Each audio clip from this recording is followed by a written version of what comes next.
There's a lot more to this city than the Strip. And it's a vibrant community of 2.3 million residents with parks and churches and playgrounds and schools. That's a great place to raise a family.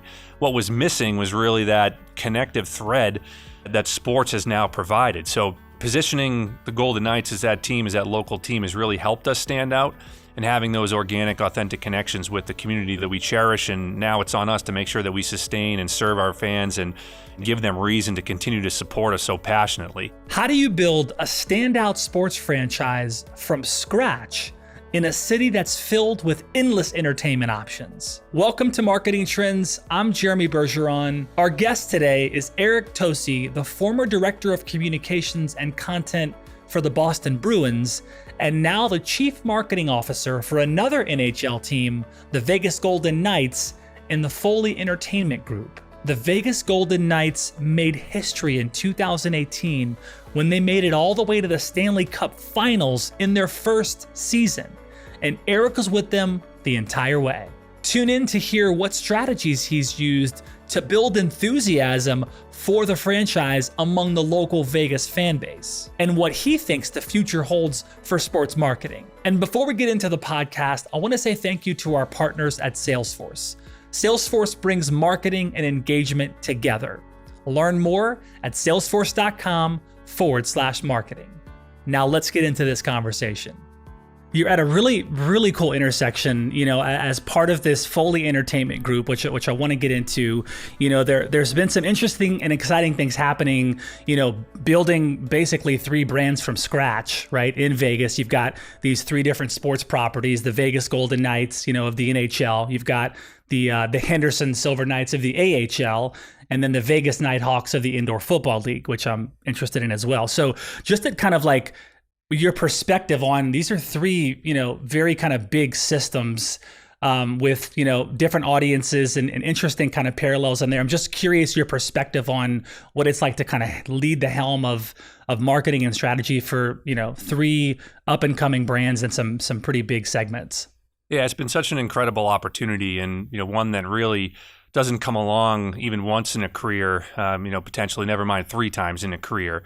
And then you throw in the market of Las Vegas and Clark County, which never, until the arrival of the Vegas Golden Knights, never had a major professional team in the market too. It just makes the opportunity even that much more unique, right? So really it's challenging for sure, a steep mountain to climb to bring 3 sports franchises and 3 brands to life in the market. But the success and the opportunity and really the challenge has been embraced by our whole organization and has really been thrilling to be a part of. And like I said, really a once-in-a-career opportunity.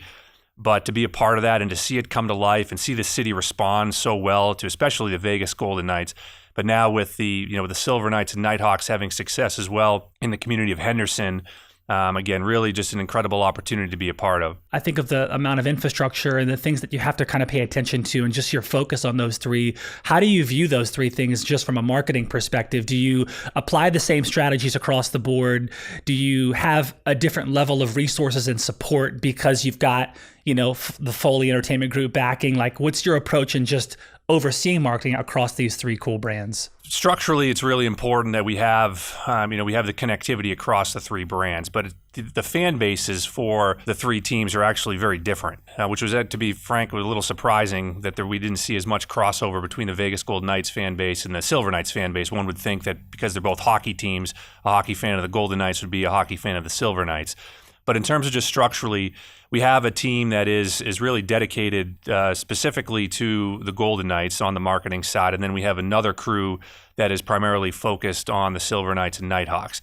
However, we challenge everybody to have really a panoramic view, as we call it, that we can't just be isolated on one specific property, that we need to find ways to help support, help amplify the various initiatives and support the objectives of the 3 properties themselves, right? So structurally, we're set up in that, yes, there are defined responsibilities. Some of our crew have more responsibilities in 1 or 2 of the properties than others, but we are still connected. We're not launching a major initiative or brand campaign or even going through theme night scheduling without the knowledge, input, support, and amplification of our entire crew. So we're a rapidly evolving team, and as we like to say, the best is yet to come. And this still really is the beginning of the beginning for Foley Entertainment Group here in Vegas. And so, bringing on 3 sports brands just in the last 6 years has been quite the undertaking. But the response from our fan base has been incredible.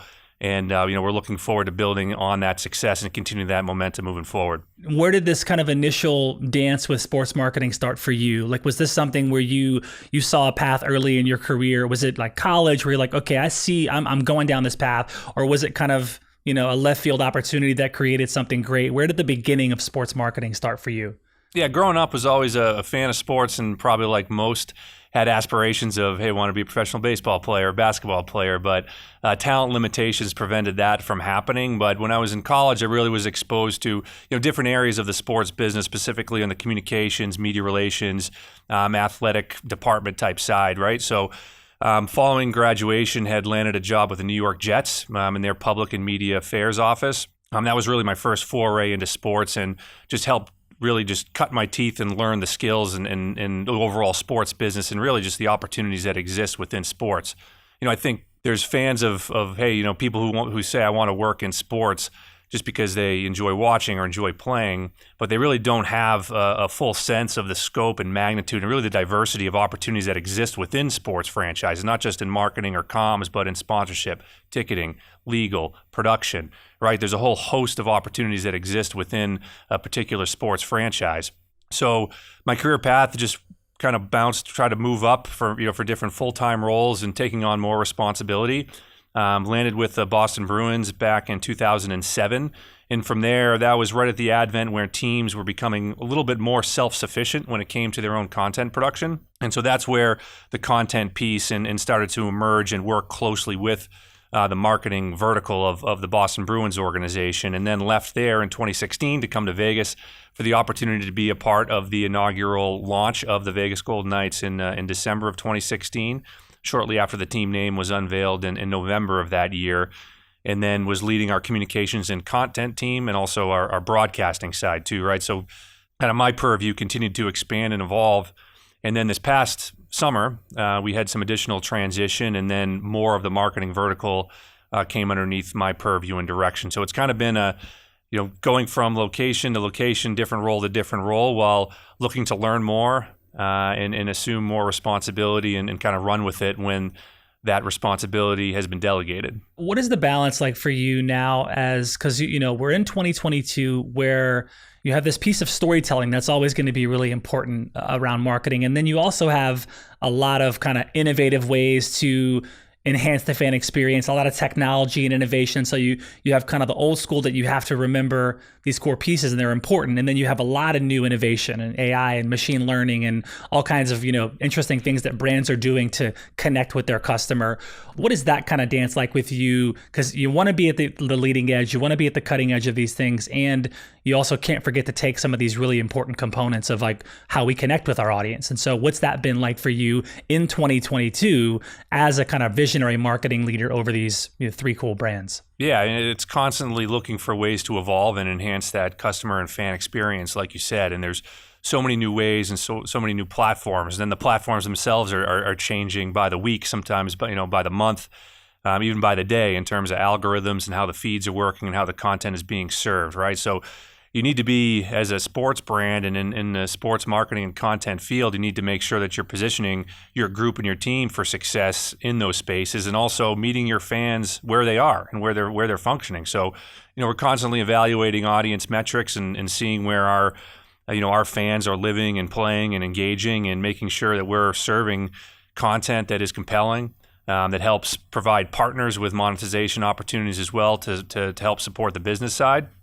But at the end of the day, we want to make sure that our fans and followers of the Vegas Golden Knights know what we have going on and are feeling that they're engaged, feeling that we're listening to them, and are meeting them with where they're playing and where they're listening and where they're engaging. So it is a delicate dance, and one that is constantly evolving. And now, I think we're going to be getting talking into the metaverse and what Meta's doing there too, and just kind of how that's the next frontier of where sports teams and brands are likely headed as well. So, at the end of the day, our strategy has always been to be authentic with our content and make sure that we're providing those opportunities to fans and also to our partners that are, kind of in that triangle, as we call it, where the content is going to be on brand.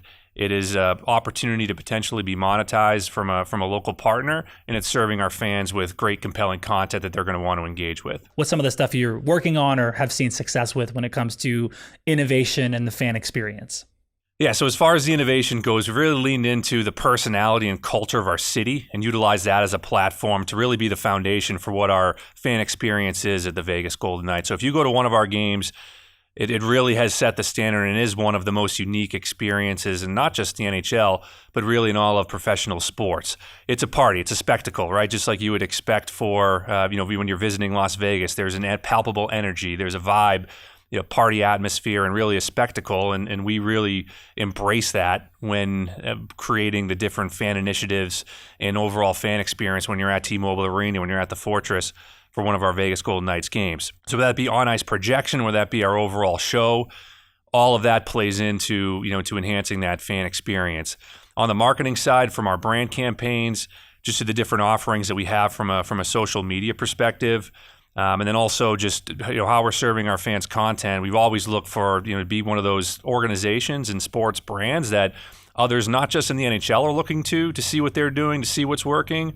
But again, in through all of sports, and that's really where we found success as, again, the first major professional team to be in Las Vegas, and having that unique opportunity to do things differently, be a first mover, push boundaries, because we're a hockey team in Las Vegas. That in even itself seems like a contradiction. A hockey team today it's going to be 109 degrees, and here we are, talking about ice hockey in the city of Las Vegas. So that's really where we've been able to innovate and find success, and again create that unique fan experience for all Golden Knights season ticket members and our fans. I love that. You kind of, led me to a follow-up of that similar line of thought. It's just around kind of, you have experience at, other teams, seeing how things are going in other teams and in other, types of teams. How much time do you spend kind of looking at the rest of the league from a kind of sports marketing leadership view and saying, okay, we're not doing that. We're not doing that. We're not, like, how much of it is spent because you're talking about the unique stuff you're doing as a league and a brand in Vegas. Like you said, it's kind of, it's a head turner and like, wait, what's going on out there? So it gives you an opportunity for people to look at you and say, what are you doing? So do you spend a lot of time looking at other brands and figuring out, hey, we can actually do the exact opposite of that thing, or do you just take a page out of the playbook that works broadly strokes when it comes to sports marketing and at this level? Yeah, honestly, Jeremy, we'd like to spend more time doing that. If one thing this long off season that we've had, not qualifying for the playoffs this year, that's enabled us to reset, recalibrate, look externally for inspiration, for other ideas. I think as soon as teams and brands think that they have everything figured out, that's when you fall behind. And so our first few seasons, and then you throw in the COVID seasons as well, just going from one responsibility, one assignment to the next, it's been so fast-paced that oftentimes we haven't really been able to look externally as much as we would like to for that inspiration.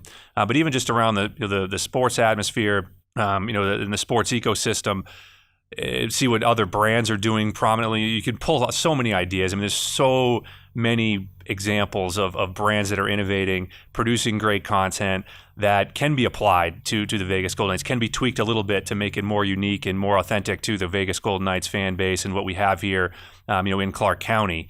So again, to answer your question, we'd like to do more of it. This offseason has definitely allowed us to accomplish that. And we're excited to utilize those takeaways and apply them for this upcoming season and the years ahead. What's your experience now in this the way the world's changing so rapidly? We're in 2022 in terms of just building a high performance team, not only like attracting high performing talent, but also retaining that talent, especially in this landscape. What's your approach there? Because clearly you got to have some world-class performers that are, supporting you and protecting you on the marketing side as a whole. Yeah, and your point there too is, it's not just recruiting, it's retaining. I think now post-COVID, there's even more of a premium and priority on just your culture. What do you stand for? What is it like working for you and with you and alongside you? So that's really, we've gone through this now as we've built out, 3 sports franchises and not just gone through the org chart and structure, but have gone through the recruitment process. And we've identified, and we have our own Knights Code, as we call it, that has our core values and principles. But we've really extracted three of those qualities, three of those attributes that really apply to whatever role you're looking to explore with us here, whether it's in finance, whether it's in legal, whether it's in ticketing, sponsorship, marketing, PR. Really, these three qualities kind of transcend our whole entire environment. And I think it's important from an employer's perspective is that you need to be more mindful of your employees' wellness more than ever right now. And I think there's definitely an expectation from employees and people coming in that this needs to be a two-way traffic when it comes to culture, that this needs to be a good fit for the employee just as much as it is for the employer. So that retention is extremely important. I think that the post-pandemic world has certainly emphasized that even further and illustrated the fact that companies have to be mindful of it if they're going to want to retain that talent. Here in Vegas, we've had a lot of success in the business side, so there's definitely more of a spotlight and spectacle on what we have been doing out here. So recruiters come in and look to, see if there's folks that are interested in taking on larger roles in other sports organizations too. So that's been something that we've been dealing with. But talking with industry leaders throughout the sports world here, it's there's been a lot of turnover post-COVID, and that employee burnout is a real thing, and work-life balance is more and more imperative and more paramount and more critical of a piece of that employees are looking for and making sure that they can have that, right? So it's been a transition, not necessarily difficult, but it's been a transition and something that employers have to be mindful of now more than ever. I mean, how does a brand, or in your case, brands, stand out in a city that's just saturated with as many brands as Las Vegas? I mean, you could argue that the attention that you're vying for in your market there is astronomically even higher than a lot of other organizations and brands out of that geography. So how do you actually, stand out and get people's attention in a market that's seemingly so loud and noisy with a lot of things that you could be excited about and be, amped about participating in when it comes to Vegas? For us, it's all about innovation and being authentic with our connections to our fan base. So our first brand campaign that we had here was Vegas Born.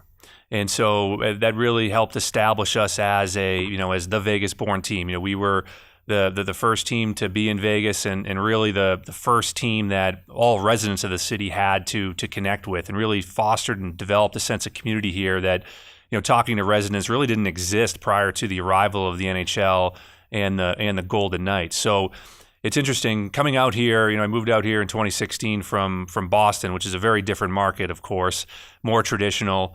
Your fandom is passed down from generation to generation. Exactly. Yeah. I'm texting with my 90-year-old grandmother about the Celtics, right? Like that fandom is passed down Yep. from generation to generation. And here, if our kids are going to school together, and from Chicago, my kids are going to be Bruins, Celtics, Patriots, Red Sox fans, and your kids are going to be Blackhawks and Cubs and Bears fans and Bulls fans, and they're not necessarily going to have that connective tissue or that connectivity, when they're at school together, those shared celebrations and those shared moments. And again, that didn't really exist here, but there's still such a pride and a sense of passion of being from Vegas. And, their locals are quick to point out that, it's not just a city comprised of poker players and blackjack dealers. And while those are, important pieces of the local economy here, and that's not a knock or anything disrespectful towards those professions, that there's a lot more to this city than the Strip. And it's a vibrant community of 2.3 million residents with parks and churches and playgrounds and schools. That's a great place to raise a family.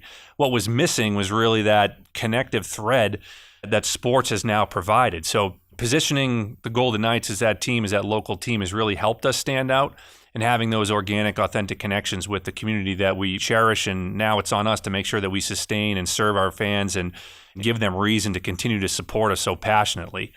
And then in addition to that, just the innovation. There's such a high bar of entertainment, as you said here, with the arrival of the Raiders, and every major sporting event is coming through this town with an F1 race next year, the Super Bowl, March Madness, all the great concerts, Cirque du Soleil, the residencies from everybody from Katy Perry to Carrie Underwood, Luke Bryan, Bruno Mars, Lady Gaga. I mean, anybody who you'd want to see is here on a given night. So to stand out there is extremely difficult. And then we likely have Major League Soccer coming here. Major League Baseball is explored with the Oakland A's. They've secured a site to potentially build a stadium on there too. So it's continually becoming even more and more crowded. So that's the challenge for us, Jeremy, and continue to be innovative. But really, that authenticity is the driver, and that's how we're going to be able to continue to stand out amongst a very, very crowded but exciting landscape. So you were brought in we're talking early days Vegas Golden Knights, right? When the brand was just getting started, you were brought in, correct? Correct. Yeah. Okay. So take us kind of to that point of like the whiteboard is there. What was what was your approach? Like, what was your process, that you took for like, okay, we're starting this thing. It's going to be a team. It's going to be in the NHL. Okay, Eric, what's kind of the first things you're doing? What do your first, 90 days look like? What sort of elements do you want to make sure you have in place? Because again, you're bringing something brand new to a really exciting city. What was kind of your headspace around then? Yeah, so there were multiple parallel paths happening at once, and we had a very short runway. So I was brought on in December 2016. The season started the following October, so it was less than a year for us to get everything going. And there was infrastructure and personnel already in place, but really have to give credit to the leadership and our owner and founder Bill Foley, but also our team president Kerry Buboltz, who really identified what we called our big rocks and said, look, like we can't look to boil the ocean here too. We need to set the priorities. Here's what we need to accomplish in this time here. And then he empowered the team leaders, the executive team leaders, to execute on that. So with, hey, here are the priorities. Now you're responsible for figuring out how we get there. So for me, we didn't have a communications and content and broadcasting staff. So we had to hire 14 people in that time and set the direction. Hey, here's what we're looking to accomplish. Here's the skills that we're looking for. And then it trickled down from role to role to say, okay, here's what we need to accomplish. You own this, run with it. While having that direct line back up to the top of our organization to make sure that we were aligned with those top-down priorities. And then separately, it was just a lot of listening and learning about our fan base and our market. Again, I did not come here knowing much more than being out here for a few business meetings and conferences and a couple weekends here and there over the course of my my late 20s. So I certainly did not come here as an expert in the market. So for me, it was really important to get to know the fan base, a lot of listening. What does our demographics looks like? What do our season ticket members look like? Everything from profiling to income. Where do they live? Are they fans of hockey? Where are they from? So really diving into all that data and metrics to make informed decisions, data-driven decisions, in order to best position our organization and our team for success. So several parallel paths. We look back at it. It's impressive to see what we're able to accomplish in such a short time. And then you throw in the success of the team on the ice. It really was a magical first season, but it really started just with that clear sense of vision from our leadership group and identifying those areas that we needed to execute on, and then empowering the crew to bring them to life. Yeah, you mentioned the success of the team. I mean, the Golden Knights had, amazing success right away as an expansion team in 2017, 2018 season. How did that success affect the marketing strategy? And then just the follow-up to that is like, a sports team's success can be quite different season to season. And as a marketer, you got to stay agile and adjust marketing strategies quickly. So as things went really well and things shifted as things do, how did the early success affect you? And then what do you do to, again, stay relevant, stay agile, and adjust as needed? Yeah, well, we thought we were going to be better than most of the pundits or experts thought we were going to be that first year, but nobody expected a run to the Stanley Cup Final. It was such a magical season, and for us in the marketing content team and entertainment as well, would put in there is that we just really had to be nimble with changing our approach and what we thought. We thought we'd be the lovable expansion team. Hey, we're in Vegas, we're fun. People are going to enjoy coming to the games, and we may lose more than we win, but we're still in Vegas, and we kind of have a long-term vision for success here, and we're more positioning ourselves for success 3, 4, 5 years down the road, not necessarily in year one. And then we start out of the gates, with a great first month. Then all of a sudden in December, we're trying to take a look, and we're beating some of the best teams in the league, and the atmosphere at our arena is just electric and wild. And so how do we continue to fuel that? So I think for us, that was really the The fun part about that first year was just that, wow, the response to this team is amazing and far beyond what anyone could have even expected and imagined. So how do we continue to fuel that? How do we create, add to that from an in-arena experience? How do we support that through retail? How do we support that through our content, through our broadcast? Really just looking at every possible touch point, fan experience, opening up practices, and then we're in our practices we're going to have a DJ go out there to make that even a more elevated experience. And so continuing to find ways to elevate, enhance, and improve that overall fan experience, and it just really became this this really magical combination of a super passionate fan base with a innovative brand that was putting out several different initiatives that just helped fuel and accelerate that that passion even further. And then you throw the fact that the team on the ice was just rolling through the competition and surprising, taking the league by storm, and then winning the first round, sweeping our biggest rival, getting past the second round, and then winning a conference championship in that first year was just such a lightning in a bottle type season that for us it was amazing to be a part of. But we cannot take credit. We always say too that we are the fan base is really just obviously a lifeblood of any organization, but particularly for us, right? We can play all the loud music, we can have all the lights, we can have the most intense ice projection out on there and amp up the music, but if our fans aren't bringing it, all of that is for naught. So the fans here have blown away expectations in terms of their overall passion, knowledge, and just the energy that they bring to the arena every home game. So you also have some additional skills that I think not every marketing leader is gonna have this experience, but you wrote and directed and produced content when you were with the Boston Bruins. I'm just curious around this part, just the early days for you. Like, when did you first begin writing, directing, and producing content? Yeah, so that was quite the project to be a part of, and it was really something that we just owned internally, and we were big fans of Hard Knocks. There were those first seasons with the Cowboys, and I remember the New York Jets one in particular that really stood out, and just this new form of storytelling that was evolving, that was really bringing fans in being able to connect with the athletes and the players and the team in such a more intimate and close personal level. That as just an individual consumer of sports content, I love that. The Road to the Winter Classic, where HBO would chronicle the month leading up to the outdoor game in the NHL. You really got to see a side and personality of those players there that you hadn't really seen in post-game media scrums or other social media content at that time. HBO also did that with some of their big prize fights. Manny Pacquiao, Juan Manuel Marquez, some of their fights as well. That same thing, training camp. Let's take a look at what their family lives are like, what they're doing to train, to prepare, what their mindset is. So it really just connected fans and audiences with the athletes in ways that really hadn't been done before. So as we looked at it in Boston and said, hey, why don't we try? We have some great personalities on our team. We have the support and buy-in from our hockey operations group and our management.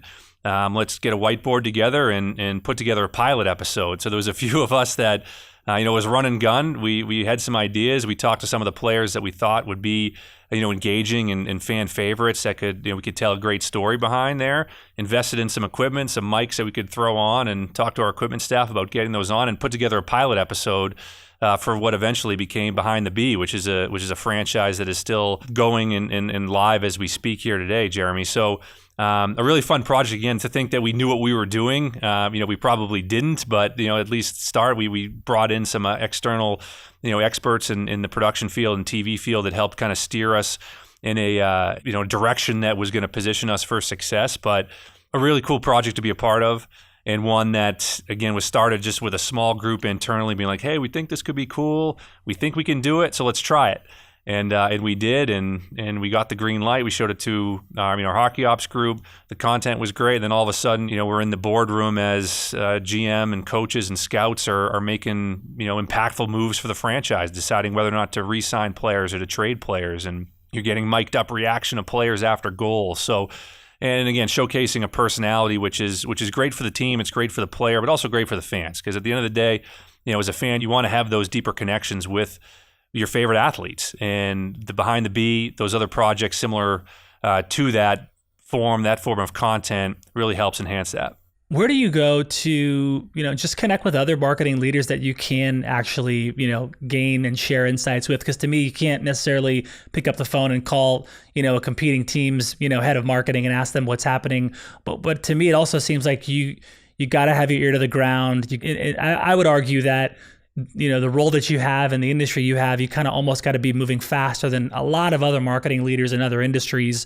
So, or do you have a think tank of marketing leaders that you're connecting with, or you have folks that you can call up and talk innovation, or talk, hey, what's happening in 2 years, or talk through just challenges you're going through at the helm of not one brand, but multiple brands? Where do you go for that sort of insight and support? It comes down to relationships. The NHL does a great job in terms of having regular calls with with CMOs and other leaders in in our league, where you can draw from inspiration, and they usually have a few different discussions and panels that they, from the NHL league level, they may see a team that had a successful activation or a unique initiative that they think would be helpful for the rest of the league at large to hear about. So we'll have those types of panel discussions there. Sports Business Journal as well has several conferences where you can utilize for networking. Actually, just came from one in Chicago that was about brand innovation, and you're hearing from leaders from Frito-Lay, Sleep Number, Duke's Mayo, in addition to professional athletes that are in the VC space and what Meta is up to in NASCAR. So that's really another opportunity just to again look externally, find different ideas, find different inspiration. And seeing how other brands, not just in the sports world, are connecting with their audiences. What do you think the future of sports marketing is going to look like? Yeah, that's as Wayne Gretzky says, you always want to go where the puck is going, not where it's been. So that's that's a challenge for us. I think sports marketing is always going to be coming down to the connections with your fans and your audiences. So I've been so impressed with some of the new content that's come out, whether it be The Last Dance or Tom Brady's Man in the Arena, Drive to Survive in F1. So again, really, I feel you're going to be continuing to get closer and closer to the athlete.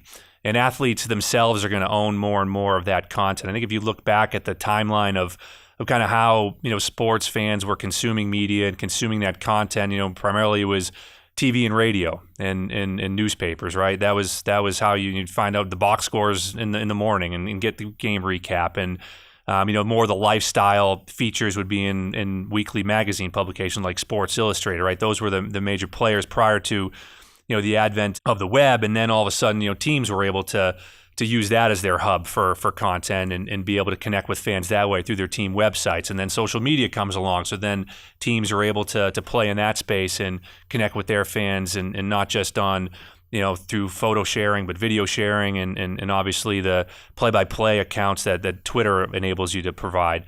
But now athletes are becoming more and more, impactful players in that space too. So it's becoming closer and closer to the fan. Just with the proliferation and really the evolution of social media and how fans engage with their favorite athletes and favorite teams. So where do we go from here? Again, I know metaverse is a hot topic, and if you look at just that transition of and hearing from Meta executives and how they're positioning, they're not looking to replace or supplant the in real life situations or going to a game. It's just meant to enhance that overall experience, right? So just as if you look at cell phones, first we were just able to text one another with smartphones, and then we're able to share videos, and then we're able to have FaceTimes for conference calls, and that resolution, the quality is continually advanced.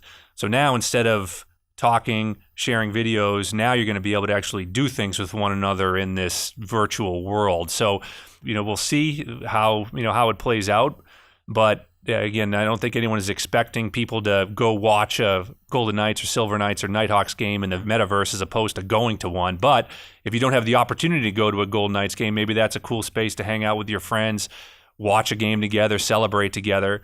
And that's the next step in that evolution of that, those fan connections that smartphones and, that have triggered and started and have continued to evolve over time here. And so, we're probably may not be unlike where we were in 2009 and 2008, 2009 when Twitter was just getting going, Instagram was coming on. Brands, teams didn't really know how to play with it, but they were low risk environments where you could be experimental, you could try things, see what worked, see what doesn't work, and be able to connect with your fans in unique, organic, and innovative ways. Do you have a favorite campaign, favorite activation that just really nailed it? Yeah, Vegas Born, for sure. We think that really that initial campaign, just resonated with the fan base here so strongly. And it's transcended Golden Knights hockey. It's now something that is, I have a soon-to-be 3-year-old son. He's Vegas-born, and that's something that isn't just tied to the Golden Knights. It's about a sense of pride of being from Vegas, living in Las Vegas. And as I was saying earlier, there is that almost chip on your shoulder from telling people that you live in Vegas because nobody thinks that there's actually a community outside the Strip here. So Vegas-born for sure has really cemented and connected this brand and this team with this city in such a strong way that has really been impactful, not just for the business, but like I said, has transcended hockey. It's now a cultural and community-based theme that really resonated with everybody that lives here. So there was an article titled Campaign Trail, Beats by Dre showcases crossover between basketball, hip-hop, and ads. The author wrote, the brand tapped NBA All-Star Ja Morant and rapper Lil Baby to reimagine 20-year-old spots by another company with this modern audience in mind. There was this 90-second spot. They featured this All-Star with this Grammy Award-winning rapper. And so just what are your thoughts on the effectiveness of this sort of musical branding? So I love this, and taking a look at this campaign and really just drilling into it, just such tremendous execution. So first of all, partnering one of the most exciting young players in the NBA and Ja Morant with an up-and-coming hip-hop superstar, and Lil Baby, and having them come together and with this incredible piece of content, which if you watch it, it's kind of dizzying, disorienting, and then rolling it out during in front of an audience in the Western Conference Final, just the timing of that is just brilliant. And just execution-wise, it really doesn't get much better than this. So that type of collaboration, and then you look at just the audience amplification on that. I think you're looking at Lil Baby has close to 20 million followers on Instagram. Ja Morant just under 10.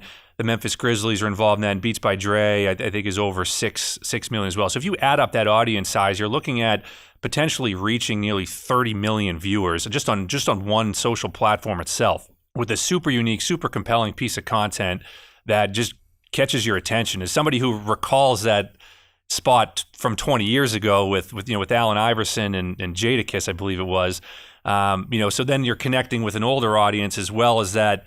Two of the young stars in their respective industries with, in hip hop and sports as well. So, and that's just, again, on one platform, not to mention the amplification throughout YouTube and the other channels that it's going to be shared on. So, love this type of content, the sonic musical branding, super unique, super compelling, and, definitely hats off to everybody that was involved in that campaign and that spot.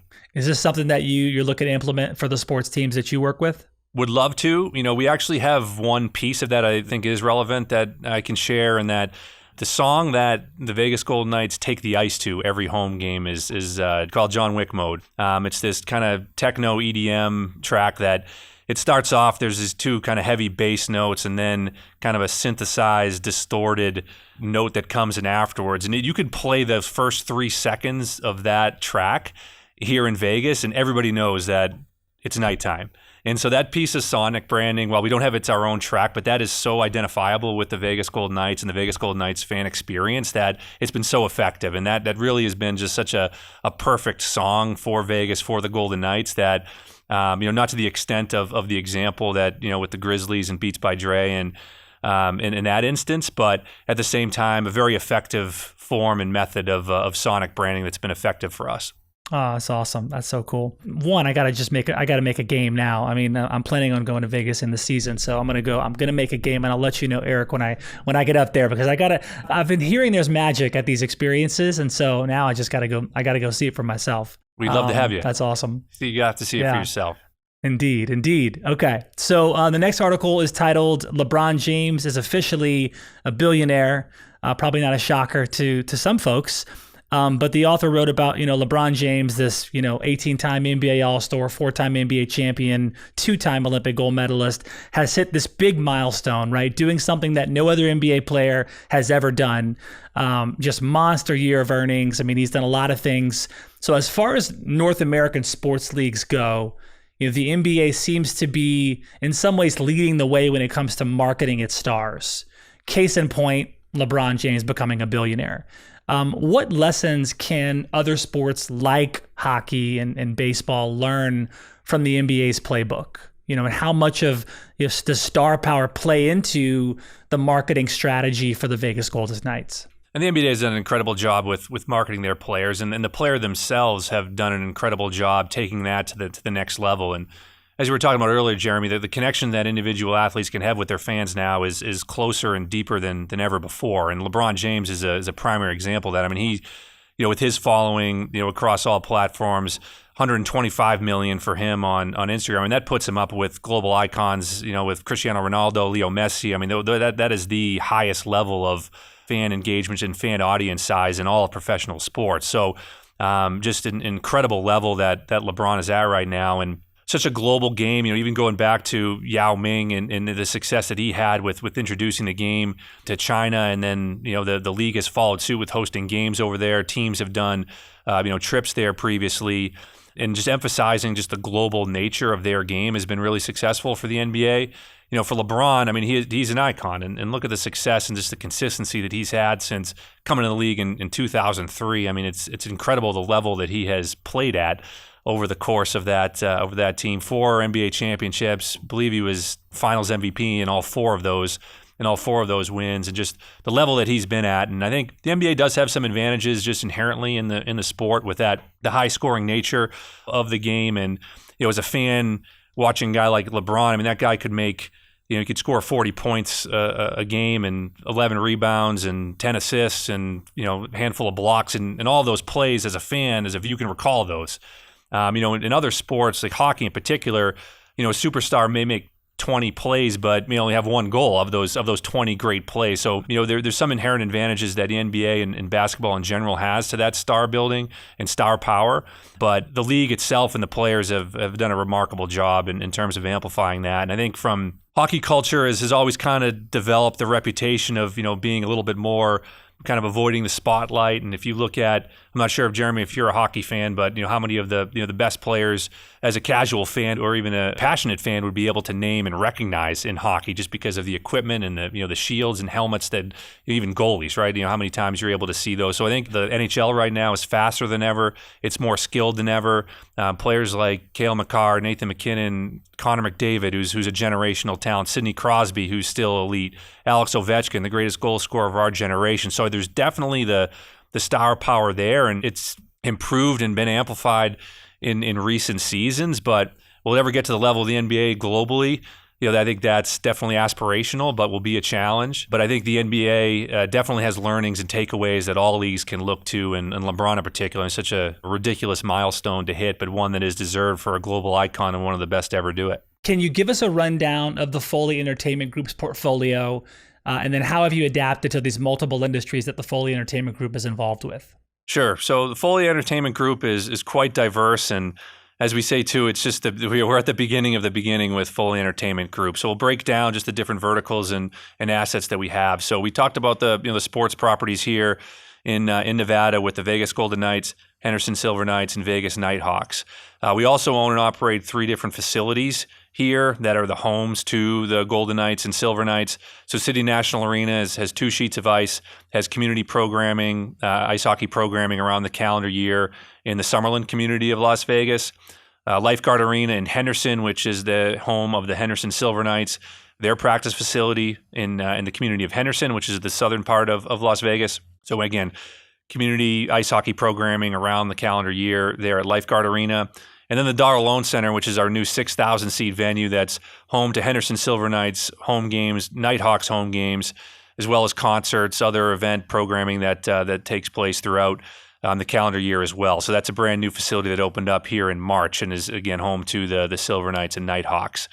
And then we have a whole other vertical in the hospitality space that has 3 hotels. We have one an hour outside of Portland, Oregon, in Dundee, the Black Walnut Inn and Vineyard. There's a 16-room property in Healdsburg, California, which is in wine country in Sonoma, Hotel Lamar.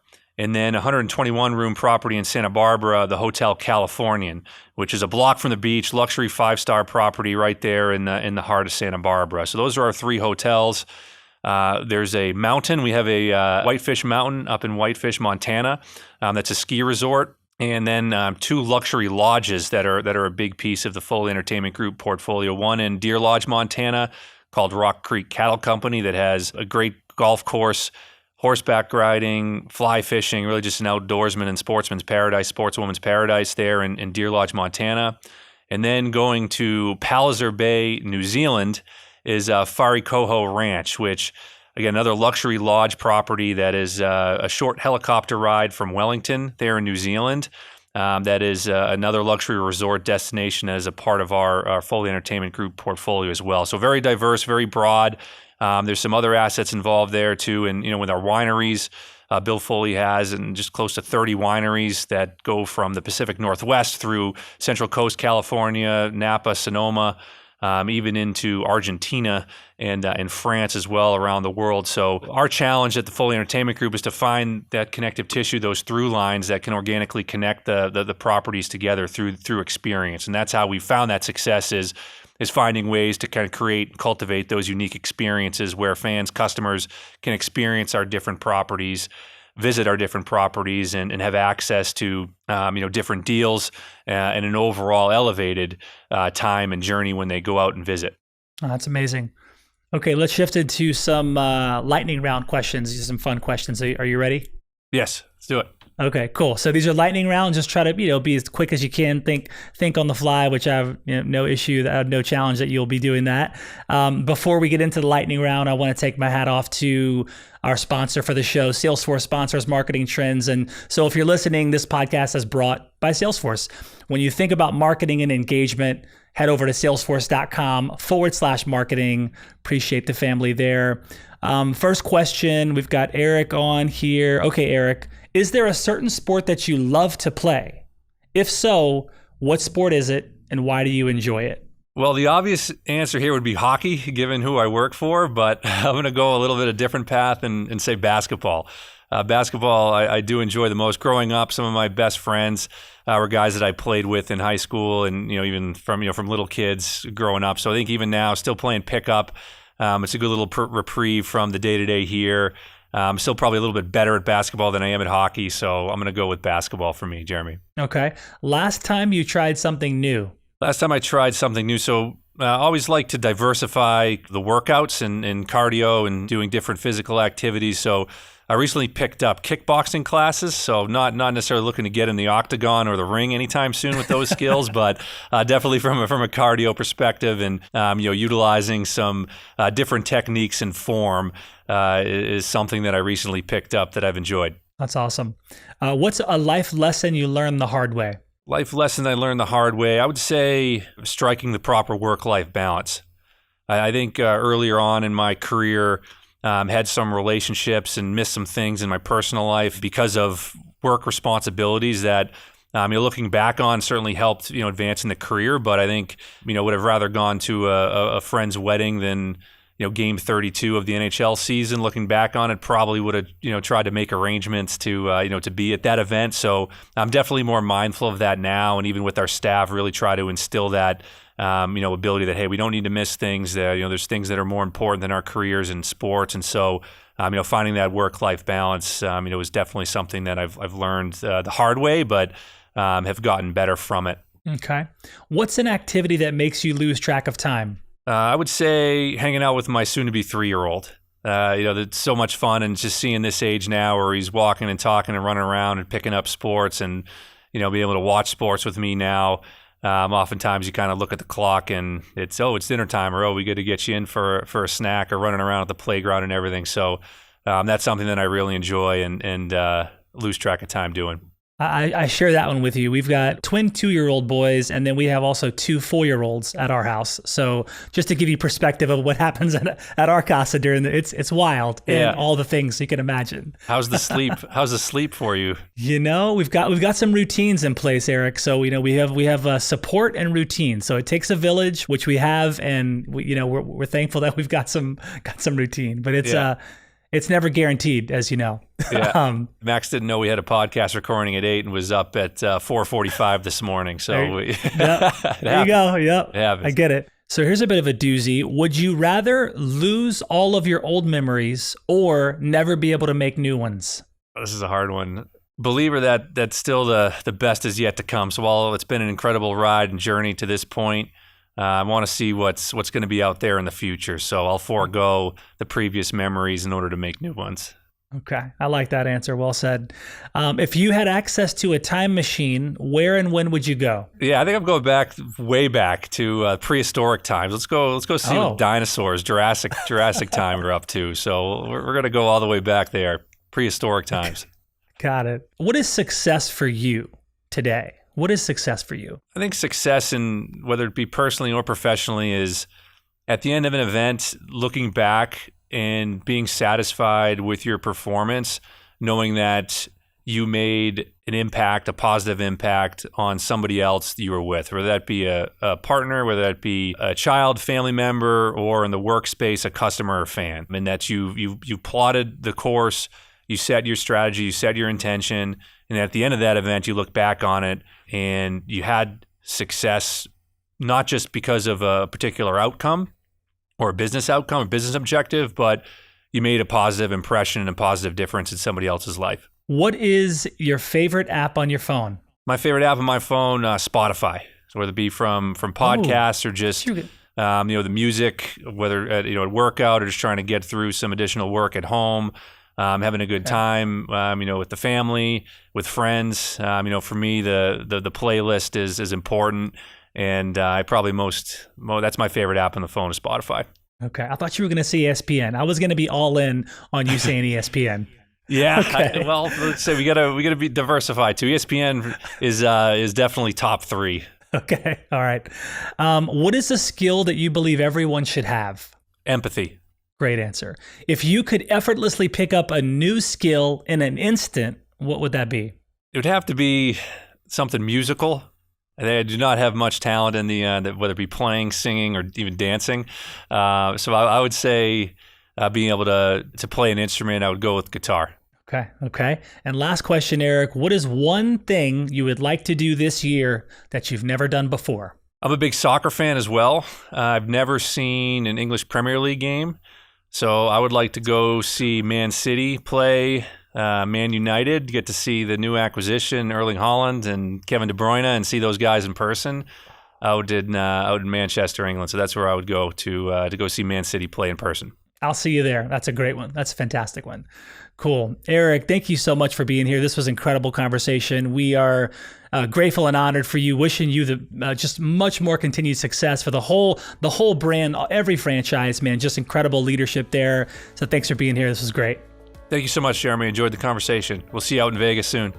Hey everyone, thanks for watching. Please subscribe to this channel for more great marketing interviews with today's top industry leaders. And thank you to our partners at Salesforce. Salesforce brings marketing and engagement together. Head over to salesforce.com/marketing.